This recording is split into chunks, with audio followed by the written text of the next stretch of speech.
Well, that was something. So here, what we'd like to do is take a half hour and have a conversation. And in particular, so what I'm going to do is moderate the conversation between you all. And you've had a chance to listen to these two gentlemen for 90 minutes. And let's start maybe with the first question. What did you learn? And we can open it to anybody, but if you're sitting on the other side of the speakers, you'll need to move over here to respond to a question. So who wants to go first? And we're going to try to keep our responses fairly short so we can get as many people in.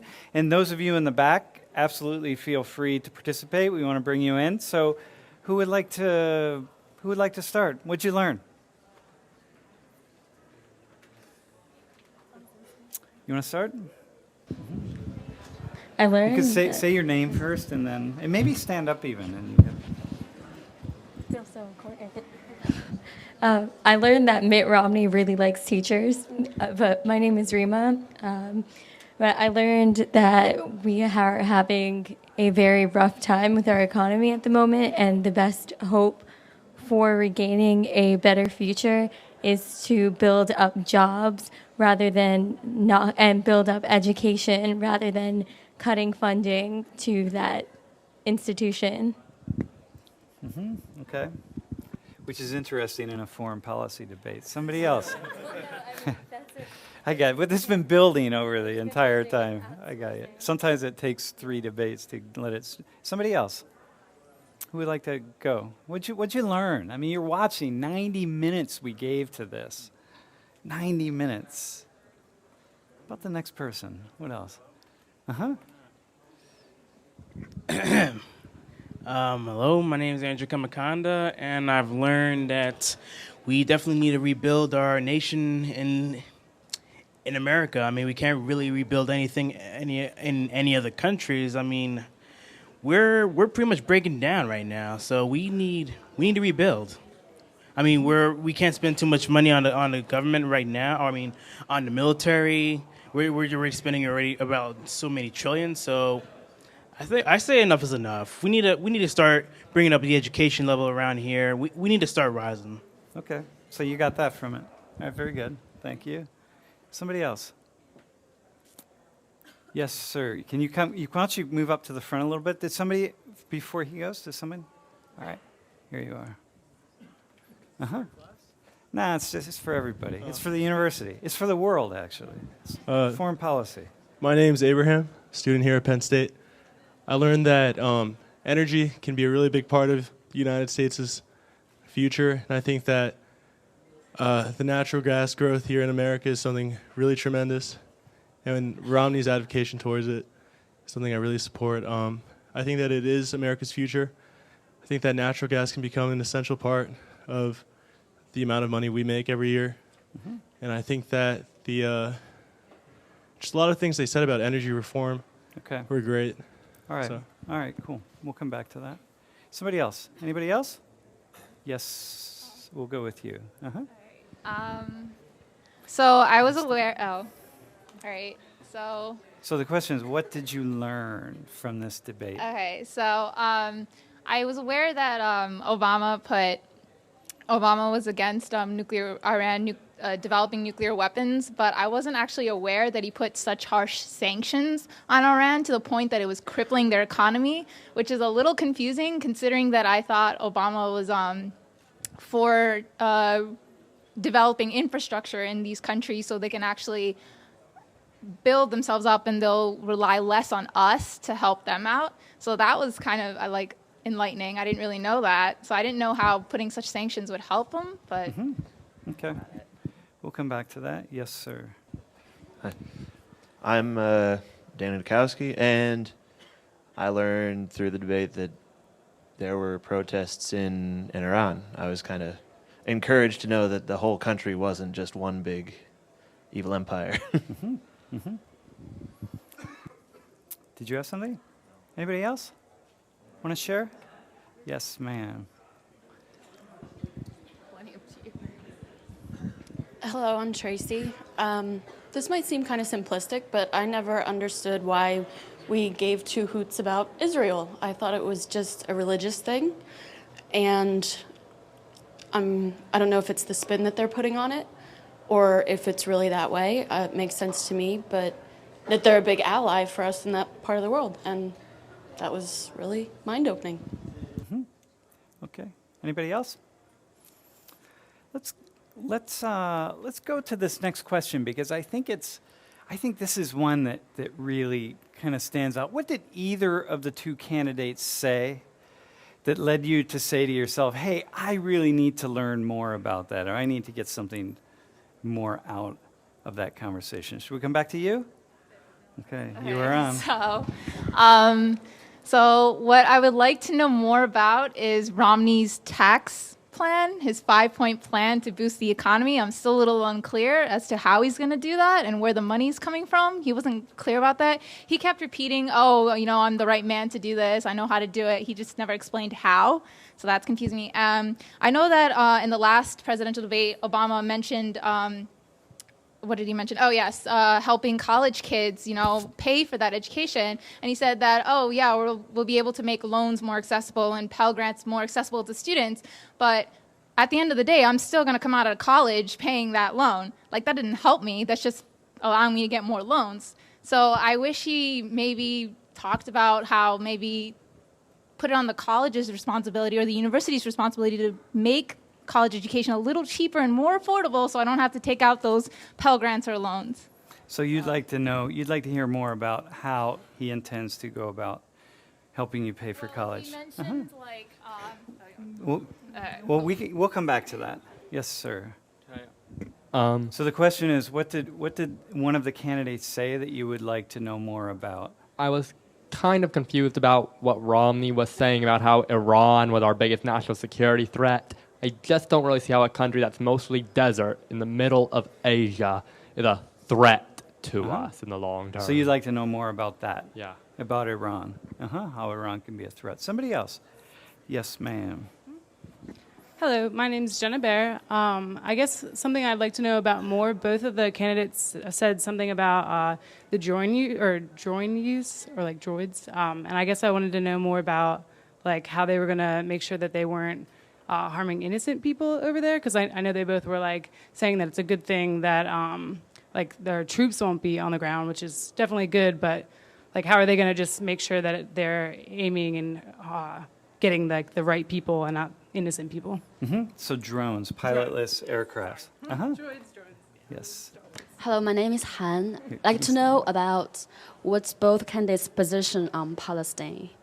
On Palestine? Yeah, Palestine. So they talked a little bit about it. So they both support Israel, but what do they think about Palestine? So in hearing that conversation, I'd like you to say, hey, I need to get some more information on that. Somebody else. How about someone else? Yes, ma'am.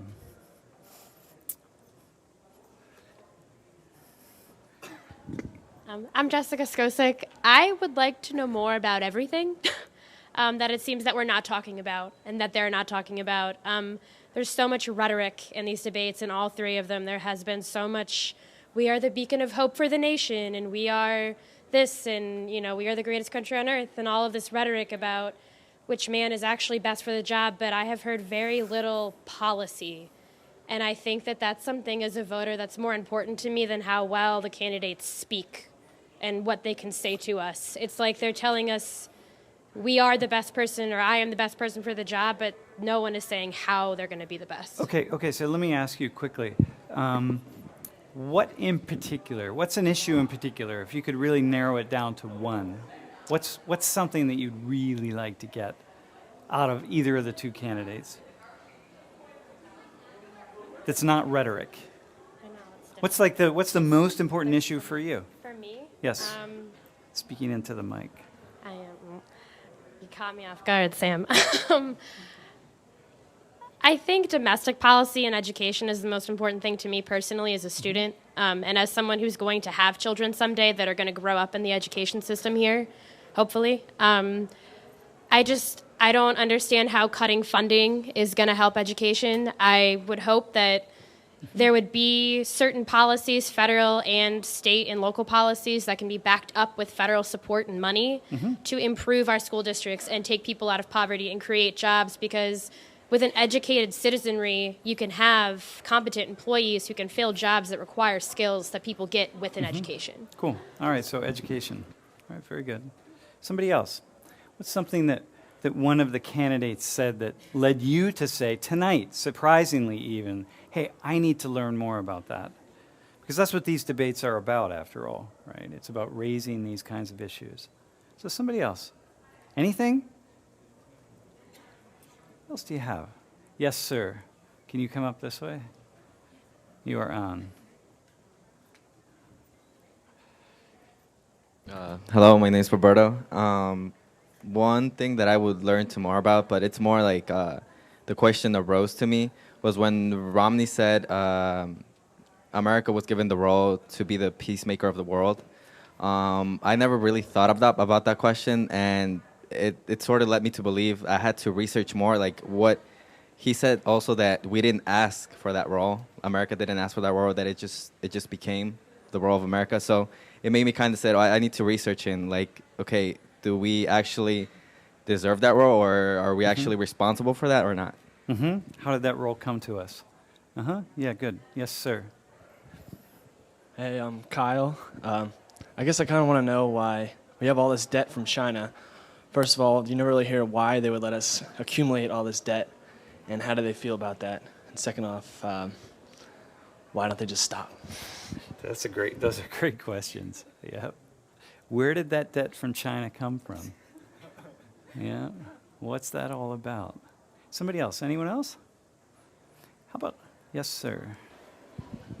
John Zhang, and if I might branch off on the question a little bit, the questions that I had arose more from what wasn't said than what was said in particular. I wanted to hear more about what are we going to do with Cuba? We've had an embargo on them for decades now, and we haven't changed that. What are we doing with China? Are we going to increase our competitiveness with China and protect human rights in China by creating laws in America that prohibit U.S. companies from censoring? Are we going to change our policy in Mexico and end a failed drug policy and increase our relationship with them? Mexico and Canada weren't even mentioned, and they're our two biggest trading partners. So I think it was more important what wasn't discussed than what was. We have two failed wars, and we're still involved in the Middle East, importantly, but there wasn't any discussion of India, no substantive discussion of Russia. And so I had more questions about their policy in those areas. Sure. It's interesting that certainly there's only 90 minutes, but in this 90 minutes, all of the things that didn't come up. What didn't come up and what did come up in the debate. Anybody else want to throw something out? Yes, ma'am. Well, one of the things I wanted to I'm Lauren, by the way, but one of the things I wanted to know more about was why, when Obama said, like, cultures need to have women more involved with it, but maybe that works for our culture, but why should we assume that works for all other cultures? Because, I was in your Soc 119 class last spring, and I did the Soc 300 where you talked to a student from Palestine, and she was actually going to med school, and she was really getting involved, and she had the same kind of rights and everything as, like, a man, but it's just a different kind of culture, and it's different because we're kind of like a Christian-based country, but in Palestine, it's like an Islamic based, and why should we think that our way is better than their way if it works for them? So that's kind of a question I wanted to know more about, and I wish more people knew, like, an answer to it. All right, so something that really would come up. How about if we go with this third question here that I think is an interesting one, that, thinking about the opposite candidate, how many of you are not sure who you're voting for as of yet? Anybody? A few people? So those of you who are sure who you're voting for, what is something that they said, that the opposite candidate said, that led you to say to yourself, wow, that's actually a really good idea, and I haven't thought about that?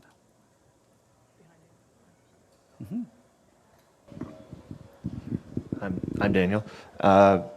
And listening to Obama when he was talking about foreign policy, I really appreciated his stance, at least with Israel, and how they're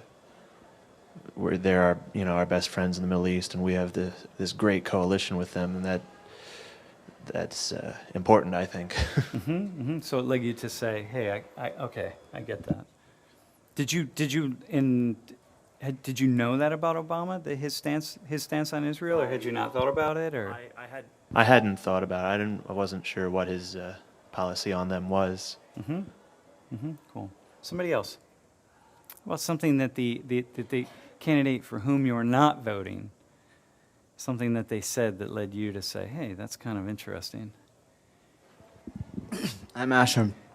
I'm probably not going to vote for either of these candidates, but one thing that Mitt Romney did say that I was pretty amazed to hear him say, and I do think it's a good idea, was the whole thing about going over to countries in the Middle East and working on peaceful ways of trying to reduce violent extremist attitudes. Definitely didn't expect to hear him say that, and I think it's a good idea.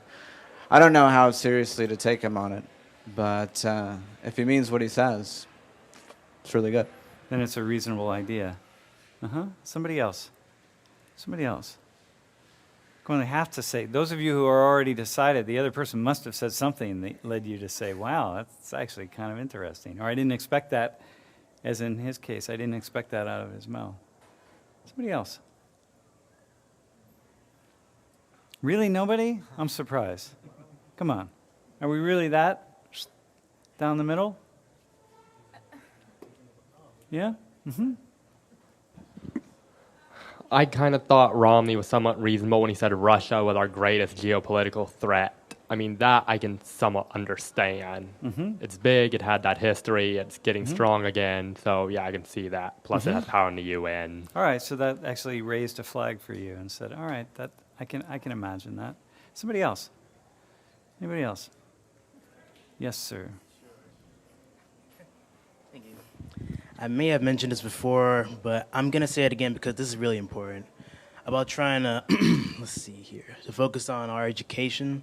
I'm currently a civil engineer right now, and I'm dealing with a lot of math, and I mean a lot of math.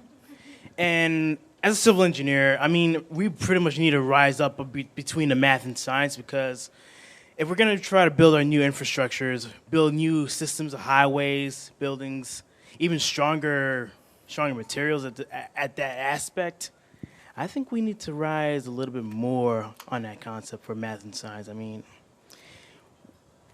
we need to be above it. All right. I wish I had more to explain in detail, but.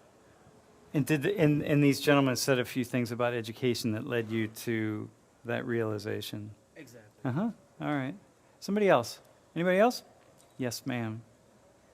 When when Romney said, yes, Obama did a good job, like on overseas, but ultimately depends on how strong the economic is inside America.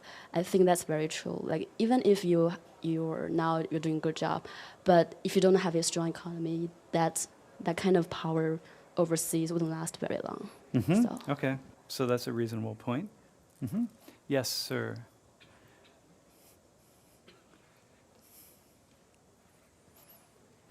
Well, first of all, I like to agree with him. I'm also an engineer, chemical engineer here at Penn State, but and I'm pro-education. Like education is the biggest priority in my list. But one thing Romney said that made me sort of think outside the box a little bit was when he said that he loves teachers, but that's not what we really need right now. And as engineers, we're taught to deal with problems. And such a critical issue, such a critical state that we are right now, you just try to find the solution for the problem. And Romney, when he said that, it seems to me that he had the idea of just put a solution to the problem right now, and we'll deal with the issues long term later, which is not such a bad policy after all. So that made me think a little bit outside the box. Okay, cool, great. Somebody else? I like the thinking outside the box. This is important, you know. That's what the university is all about. Okay, so when Mitt Romney mentioned Obama going to several Middle Eastern countries to talk politics and diplomatic treaties with them, he did mention that Obama skipped Israel. And at the time, I didn't really care. I was pretty dismissive of that idea. But then he said that, Israel noticed. and that kind of struck a chord, particularly because they did mention that Israel was such an ally, but like I don't know if Obama skipping Israel in his to visit all the other countries was a good idea. It kind of put me on the fence a little. He just made me more aware of the fact that he did skip Israel, and it's not really, politically speaking, it's not really good to do that. So I think a lot of times we can be very dismissive of things when we don't really think about them. And sometimes a debate like this offers the opportunity to put something right in our faces, so we have to think about it and see the perspective or see something from the shoes of somebody else. And I think what you're saying is that really did that for you, that comment. Somebody else. Who else would like to throw something? Who else had something that they hadn't thought about? Anything? Yes, sir. Hi, I'm Roberto and Brian. I'm just wondering, either one of them's ideas about what we're going to do about just printing out money to pay off our debts. So this debate led you into that place of asking that think question. about that, because I don't think either one of them addressed that, which is becoming a huge problem, because they don't take into regard of what they're printing out money for. All right, very good. And since, even though this was a foreign policy debate, they still spent half the time on domestic issues, so they certainly could have covered that. Anybody else want to throw something out? Yes. How you doing? I just had another thing about education.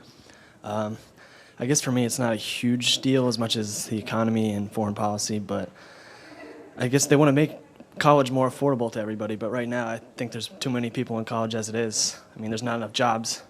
Like 30 years ago, people were working in factories. Now they're all trying to get college-level jobs, and at this point there's not enough jobs. So I think in order to make college more affordable, there have to be a lot more intellectual jobs than there are right now. So this debate really provoking you, this thought about jobs, and really thinking about it in new ways? All right. So again, so go back to this one particular question about the opposite candidate. You have a response to that one? What did the opposite candidate say? Yeah, I think. Here, come up and take the mic. Yep. So again, what did the opposite candidate say that led you to say, hey, that's not a bad idea? Do you have something on that one? Kind of. I think a lot of people, one of the hot button issues is the issue of drones. And kind of people have been critical of President Obama for his use of them. I thought it was interesting that this was kind of the first time, at least I had seen Romney speak on the record publicly about how he stood, and he kind of gave the strongest endorsement you possibly could give, which I thought was a little unusual. He could have just said, we're going to build or strengthen our military. I thought that was an odd choice, and I think revealing. So that if that's an issue for you, then neither candidate's going to help you out really with that. Yeah, that's right. He really gave Obama a strong endorsement. Yeah, you're right on that. And this is the same guy who's saying we need to have peaceful approaches. The same guy who said we need to have peaceful approaches. So it was a little bit confusing in that sense. Did anybody else have one for this particular question? Reasonable idea. How about this one real fast? What did your own candidate say tonight that you felt was an unreasonable idea? Anybody have one for that? That you were disappointed by? In the back. Wait, is that to the question I just asked or the previous one? Yeah, okay. Think about that, an unreasonable idea coming out of the mouth of your own candidate, if you can so imagine. Hi, my name is Lucero. I'm really pro-Obama, but today I was kind of confused because he was saying about him worrying about women equality in Iraq and everywhere, and he was worried about taking this issue globally when I still believe that in the U.S. we don't have that much equality with paying equally wages to women and men, even professionally. So you would like to hear more on that. Somebody else? Anybody else would like to say, to voice a bit of disappointment in their own chap? I'm Daniel. And again, when they were talking about foreign policy and Mitt Romney was talking about, we can be friends with China, and I didn't really like his stance on Iran either. Well, we'll just impose some sanctions and, make them feel really bad, and then eventually they'll, be our friends. Mm-hmm. And that's not really a good way of dealing with dictators who kill their own people. But I mean, kind of the same thing with China.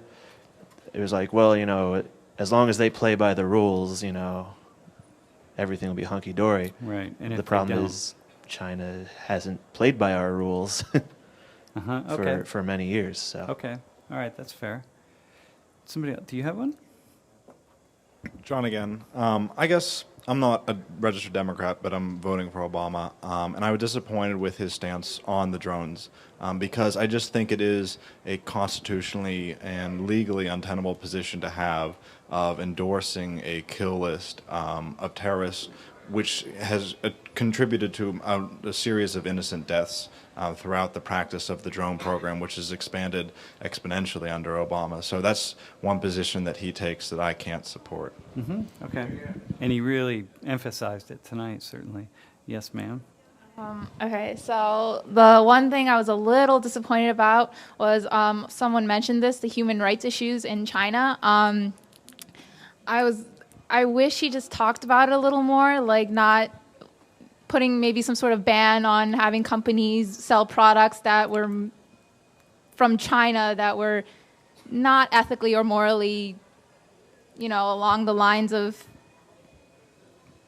following human rights issues. And I wish he talked about that a little more. The other thing, he did mention briefly Tunisia. I wish he elaborated more on that because I wasn't really aware of anything going on in Tunisia, and so I was a little disappointed he didn't go on about that one, but Okay. that's about it. All right. Anybody else? Yes, sir. Nate Grenko, I'm a freshman at Penn State. One thing I was really pleasantly surprised that was brought up was the whole issue of the military-industrial complex. And I was really, really kind of shocked and excited when President Obama brought up the statistic that we outspend the next 10 countries when it comes to war expenditures. And it's really a stunning statistic. Even if he got it wrong, because it's Did more he? like 14. But that's yeah, okay. yeah. Romney says we need a strong military. I guess that's pretty much along party lines. Obama brought up that statistic, but what surprised me was that he didn't actually propose cutting it that much, just, a little bit comparatively. But he brought it up, so that was surprising. So, Okay, yeah. that's good. Yes, ma'am, in the back. We'll take just a couple more questions, and then we'll. So what did your own candidate? So the question is, what were you disappointed about with respect to your own candidate? But Not really with my own candidate, but Okay, go something ahead, that the other Rami one. said. Sorry, something that Rami said that I thought was interesting. And just to put it out there, I'm definitely pro globalization and everything.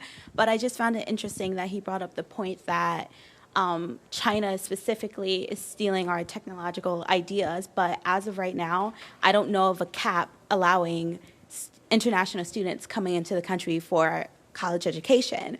And I find it interesting that each and every year, more and more students, specifically from Asia, are coming over to the United States and being educated, and they tend to go in the more technological field. So I just found that interesting. Mm-hmm. Yep. And they take those ideas back home, which is not stealing. It's borrowing. Anybody else? Which we're really good at, borrowing. So we should understand that quite well. Yes. Can you stand up here? So anyway, we'll take a couple more questions. Maybe this question about your own candidate. Yes, ma'am. Well, a question that I actually had kind of in response to that was, a lot of Asian students and international students are coming to America for education, and I guess we're saying that they're stealing our ideas, but do you know of many American students that are applying to go to school abroad for permanently, not just for a semester? Great question for students, yep. And there are lots of scholarships available, by the way, in many countries around the world. So Anybody else? Any final summary comments? I know you're probably dying to hear what I thought about the whole thing. Yes, ma'am. I thought knowledge is not like money or property that you own, you control by yourself. It's a kind of like you light it without a loss, like that. And I don't think that many Asian students come into United States purposely to steal your ideas or your to borrow. Yeah, because you have great education here and you have advanced knowledge, and we don't have those knowledge in our own country, and that's why we come to here to learn. We respect true education. The professors are great, and I think American compared to other countries are more accepting and more open-minded. So, and also I want to add up something to your point that you said. China should play by the rule, definitely, but there's something to say about the rule. Like, who made the rules matters. Some rules made by the strong that favors the strong. Many developing countries don't want to abide the rule because they think that will hurt their interest to a great extent. That's why they kind of change the rule, kind of like to balance. And also, someone said about China human rights. Yeah, well, you get to speak here because you don't even get to vote, and you came to see. Am I right? You're an international student. Yeah, exactly. So you're watching this. So we'll give you an extra minute here to make your point. Thanks. Because I think Americans are a great country. Like I really value democracy and freedom. You think you have very high standard to those values. I think it's great. And also back to her question about the human rights. While I was in China, I don't think that human rights actually matters. While I was in China, I think I have freedom. I think I do. I don't think that's... And sometimes we're told by the governments that American countries, they use human rights to attack Chinese domestic policies like that. But after I came here, I think, yes, we do we do our weird shot in human rights, in China. I think that here you can feel okay, you have toilet paper in the bathroom, you have hand wash, sanitizer in the restroom, and we don't have those in China. And that's what our perception of American, you really respect people as people. So you don't need those because when you get sick, you wear a mask so you don't spread your germs, right? I'm just kidding. Okay. Hey, okay, so any final thoughts? Do you want to go? You haven't said anything. Can we just go to you? What question are you going to respond to? I was going to respond to a final thought. A final thought? All right, go ahead. We're going to let you have it because of your mohawk. All right. I didn't watch it here. I watched it in my office upstairs. And what was really frustrating to see is that we have yet to have a third party in these debates, because I would love to see what people have the reaction to the third parties, especially Gary Johnson's foreign policy. It's different. It may not exactly align up with either party, but I'd like to see what they have to say because we neglect the third party so much. Okay, so let me just add some clarification to that. Some people would say we don't have a second party in this country, but, whatever. Just want to put that out there. Okay.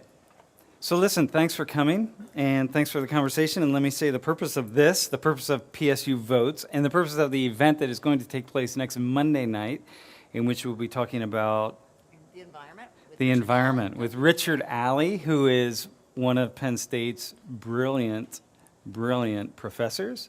And if you've never heard him speak or you don't know what he has to say, absolutely an opportunity to come out because it's in Heritage Hall at 8 o'clock on Monday night. Seriously, Richard Alley. And if you haven't taken his class, if you get a chance to take a class with him, please take a class with him. Genuinely fantastic human being. So thanks for coming. And this should be a time to really kind of think outside the box. They are college years, so whether we have one party or two parties or three or whatever the case is, and get outside the box and have the dialogues and have the conversations with one another. And don't forget to vote. Except you. But you could talk to somebody else and tell them who they should vote for, and maybe they'll vote for you. Maybe, you could buy a vote even, Give me $10, I'll let you vote for me. All right. Okay, listen, thank you all for coming. And thank you for PSU Votes for putting this on, and Laura Brown. Thank you, in particular. No, you made it happen. This is the woman here who's so concerned about voting at Penn State and has been for many, many years. A lot of people, but we wouldn't all be doing this if it weren't for people showing up at events and listening and really sharing your ideas. And I have to say, thank you especially for sharing yours. And we'll see you Monday night. Yep, take care. All right. And if you have headlines that you'd like to submit, bring them up and hand them in. We'll hand them on to Onward State. Who's ever gets chosen gets that gift certificate. Yeah. So thank you. Give me your headlines. Or me. Either me or Christy. Good, that's good. Here. Very cool. I don't want to hold his mic.